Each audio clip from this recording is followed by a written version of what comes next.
เจ้าหน้าที่กัมพูชีกวดล้างชาวต่างชาติเพิ่มอีก 239 คน ภายหลังพยายามหลบหนีจากการบุกกวดล้างกลุ่มต้มตุ๋นในเมืองปอยเปตติดชายแดนไทย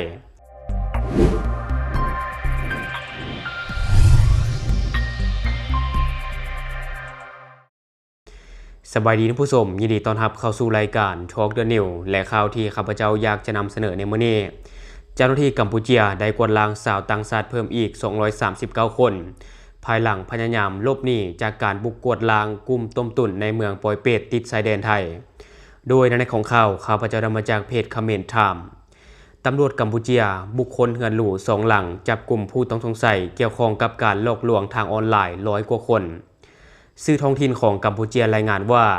ตอนเช้าวันที่ 5 พฤษภาคม 2026 กองบัญชาการตำรวจกัมพูชีได้เปิดปฏิบัติการขนาดใหญ่เพื่อปราบปรามอาชญากรรมตัวยั่วหลอกลวงผ่านระบบโทรคมนาคมและเครือข่ายอินเทอร์เน็ตในเมืองปอยเปตแขวงบันเตียนเมียนเจยสามารถจับกลุ่มผู้ต้องสงสัยเป็นชาวต่างชาติได้หลายกว่า 100 คน เจ้าหน้าที่ได้เข้ากวดค้นเฮือนหรู2 หลังพร้อมทั้งควบคุมตัวบุคคลต่างชาติเป็นจำนวนหลวงหลายนอกจากนี้ยังได้กวดยึดอาวุธปืนสั้นรถใหญ่หลายคันและของกลางอื่นๆที่เกี่ยวข้องกับคดีทั้งนี้การปราบปรามเครือข่ายหลอกลวงทางออนไลน์พร้อมเพิ่มทวีความเข้มงวดขึ้นทั่วประเทศโดยเขตปอยเปตถูกกำหนดให้เป็นหนึ่งในจุดสำคัญในการกวดล้างในขณะนี้เจ้าหน้าที่พวมอยู่ในขั้นตอนการตรวจสอบสัญชาติของผู้ต้องสงสัย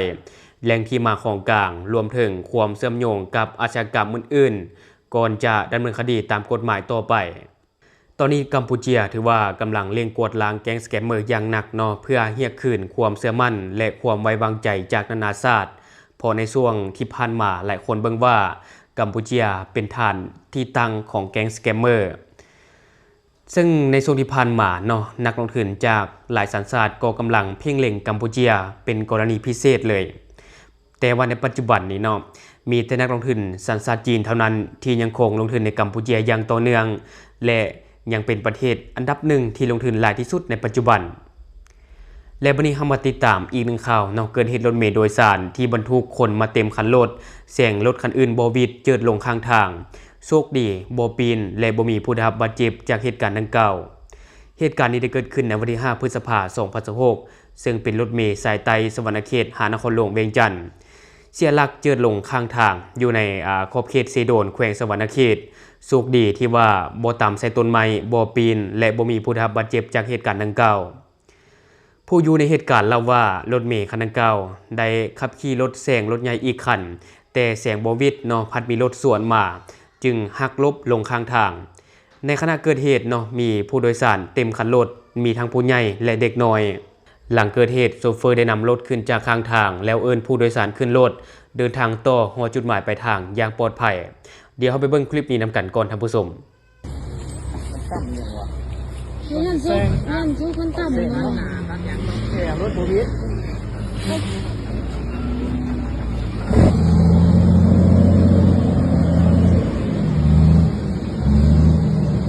ไปได้บ่วะ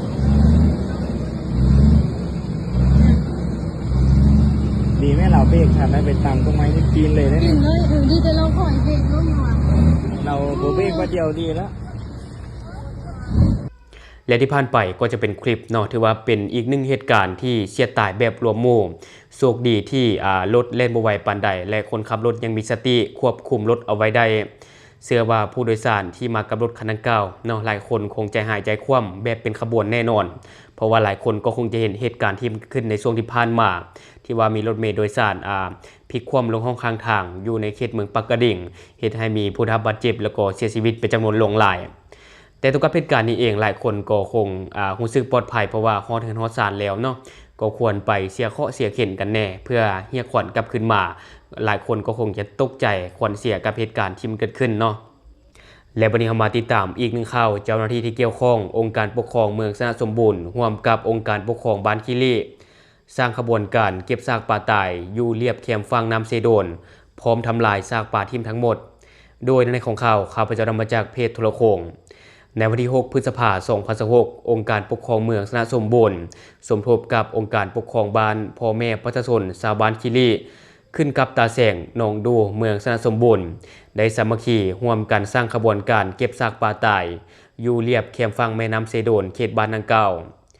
การสร้างขบวนการครั้งนี้แม่นร่วมกันเก็บเมียนซากปลาตายที่ไหลมาตกค้างอยู่เรียบเคียมฝั่งแม่น้ำเซโดนเพื่อเฮ็ดให้แม่น้ำเซโดนมีความสะอาดลดพรการส่งกลิ่นเหม็น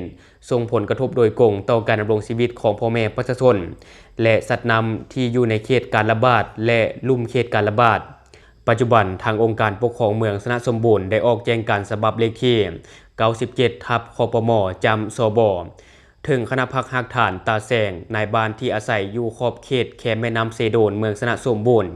เอาใจใส่ในการติดตามเฝ้าระวังปรากฏการณ์เกิดปลาตายเป็นจำนวนหลวงหลายในแม่น้ำเซโดนโดยมอบให้ห้องการกสิกรรมและสิ่งแวดล้อมเมืองสนะสมบูรณ์ประสานสมทบกับการจัดตั้งทุกภาคส่วนลงติดตามอย่างใกล้ชิดเพื่อบ่ให้เกิดการแพร่ระบาดเป็นวงกว้างมอบให้ห้องการสาธารณสุขเมืองสนะสมบูรณ์ลงติดตามกวดกาเกี่ยวกับพยาธิที่เกิดขึ้นห้ามบ่ให้พ่อแม่ประชาชนที่อาศัยอยู่ตามแคมน้ำเซโดนโดยเฉพาะขอบเขตบริเวณที่มีปลาตาย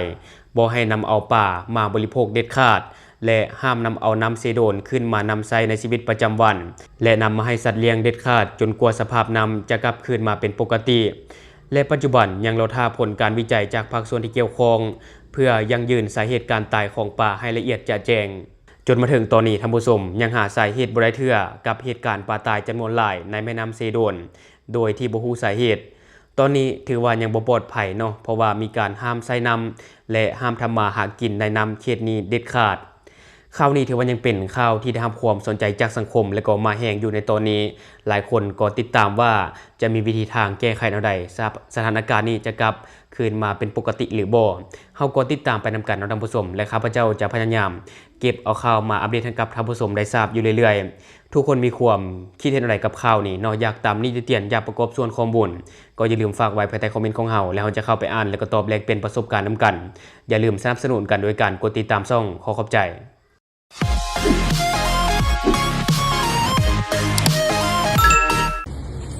ตั้มยังวะ นั่นสู้คนต่ำเนาะ แข่งรถโควิด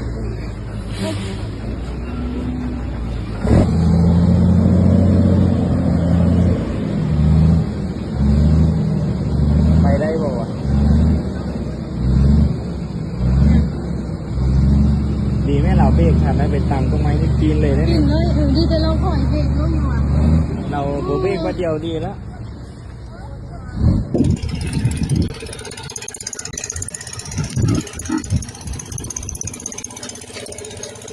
ตลาดนะ